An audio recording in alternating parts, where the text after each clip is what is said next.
biyya Suuriyaa magaalaa Dimashq keessa masjida tokko kan maqaan isaa Jaami'u Tawbaa jedhamu takkaatu ture. Masjidni kun duraan hoteela badiilee adda addaa ittiin dalagan ture. Mooticha Islaamaa tokkootu jaarraa torbaffaa keessa hijiraa booda bakka farshoo fi dilii adda addaatiin dalagan tana bite. Manneen maasiyaa ittiin dalagan kana diigee akkasuma masjida Rabbii Subhaanahu wa Ta'aalaa irratti ijaare. Masjida kana keessa sheekha beekamaa fi jaalatamaa kan maqaan isaa Saliim As-Suyuuxii jedhamu tokkootu ture. Ummatni biyya sanii haalaan isa jaalatan akkasuma haalaan isa amanan amrii diinii fi duniyaa isaanii tan isaan dhibde gama sheekha kanaa deebisanii isaan mari'atan ture. Sheekhni kun haalaan miskiina kutaa masjidaa keessa jiraata. Waggaa tokko keessa sheekhni kun waan nyaatu dhabe guyyaa lamaaf maallaqa nyaata itti bitatus hin qabu ture. Guyyaa sadaffaa salaata magriibaa booda sheekhni kun beeltii haalaan itti hammaatte waan duuf deemu isatti fakkaate.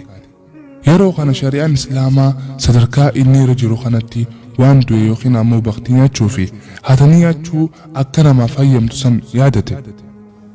Eegasii duuba Sheekh Saliim As-Suyuuxiin kun masjida irraa bahee gara manneen ollaa masjidaa jiran keessaa mana tokko kan masjidatti aanu yeroo ol seenu dubartii takka arge. Eegasii duuba gurbaan kun ija isaa gad qabatee mana dubartii tanaatii bahee mana biroo kan olluma masjidaa san jiru seene. Mana inni seene keessa namni tokkolleen hin jiru. Mana kana keessa foolee nyaataa yookiin ammoo shurufkaa nyaataa owwituutu isatti dhaga'amaa ture.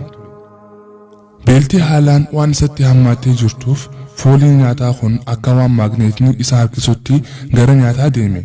Eegasii sheekni kun gara kushiinaa ol seene. Wayita alawaada yookiin kushiinaa seene booda lukkuu bilchaatte lama arge. Yeroo kana gammadee miila yookiin ammoo luka lukkuu takkaa fuudhee irraa kutate. Eega foon lukkuu kanarraa yeroo takka gurbaan kun kutate booda gama qalbii isaatii deebi'ee akkana ofiin jedhe. Anaa barataa diin Islaamaa ta'e mana namaa hayyamaan malee seeniitiin foon lukkuu hariitiin nyaadhaa ofiin jedhee araarama Rabbii Subhaanahu wa Ta'aalaa gaafatee gurbaan kun haala sheenaaween firraa nyaata sanillee dhiisee deeme kan beeltii hamtuun isatti jirtu. Eegasii sheekni kun gara masjidatti deebi'ee hoggaa masjida ol seenu halaqaa takka tan imaamni masjidaa barsiisutti jiru takka dhageeffachuutti seenanii summataa hojii taa'ee waan imaamni barsiisaa jiru isaaf galaa yookiin ammoo adda isaaf bahaa hin turre. Jabeenya beela isatti jirtu irraa kan ka'een. Eega halaqaan barnootaa dhumte booda namni hundinuu addaan deeman. Eegasii dubartiin sattarattee takka dhuftee imaama masjidaa kana suutatti dubbistee biraa deemte.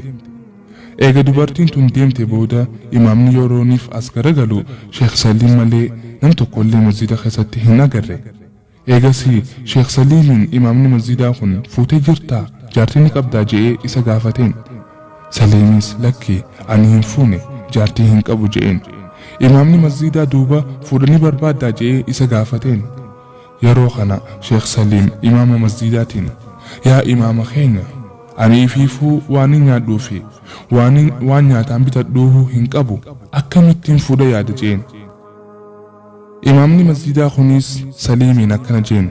Dubartiin amma xiqqoo dura na dubbistee kutte san jaarsii isii irraa du'eeti jira. Biyya tana keessatti fira tokkollee hin qabdu adeera isii dullacha tokko malee kan barandaa gidaara masjidaatti hirkatee taa'aa jiru. Adeerri isii kunis qabeenya ijaarsa isii isaatu dhaalee harkaa qaba. Dubartiin tun nama isii fuudhuu barbaaddi karaa Rabbiitii fi sunnaa Rasuulaa Rabbii sallallahu alaihi wasallam akkasuma ammaas akka kophaa hin taaneef warreen badii dalagan akka isitti hin dhiyaanneef jecha jeen. Imaamni masjidaa kunis irra deebi'ee Sheekh Saliimiin intala tana fuudhuu ni barbaaddaa jedhee isa gaafateen. Saliimis fuudhuu ni barbaada jedheen.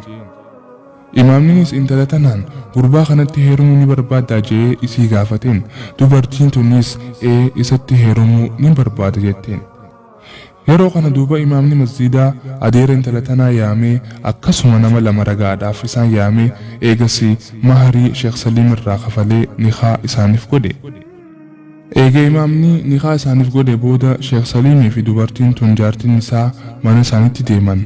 Wayita gara manaa ol seenan manni isaan seenan kun manuma inni seenee foon lukkuu irraa kutate sani ture. Dubartiin tun iqaama uffattee firraa baaste. Saliimis wayita fuula isii keessa laaleen dubartiin tun haalaan bareeddi. Dubartii qacalee xiqqoo fakkaatti. eegasii dubartiin tun Sheekh Saliimiin waan nyaatu ni barbaaddaa jettee isa gaafatteen. Sheekh Saliimis nin barbaada beela hamtuutu natti jira jeen. Eegasii dubartiin tun jaarsa isii kana fuutee wayita alawaada yookiin ammoo kushiinaa ol seentee distii foon lukkuun keessa jirtu bante booda foon lukkuu kan miilli tokko irraa hangushame yookiin ammoo kutatame arkite. Yeroo kana ajaa'iba eenyutu foon lukkuu kana irraa kutate jette. Yeroo kana duuba Sheekh Saliim booyee waan inni dalagee ture hundaa'uu isiif himeef. Dubartiin tunis jaarsa isiitiin kuni bu'aa yookiin ammoo firii amaanaati. Ati foon lukkuu kan haraam irraa if qabdee dhisteeti. Rabbiin duuba subhaanahu wa ta'aalaa abbaa foon lukkuu saniitii fi manaa fi qabeenya isii guututtuu siif kenni jetteen.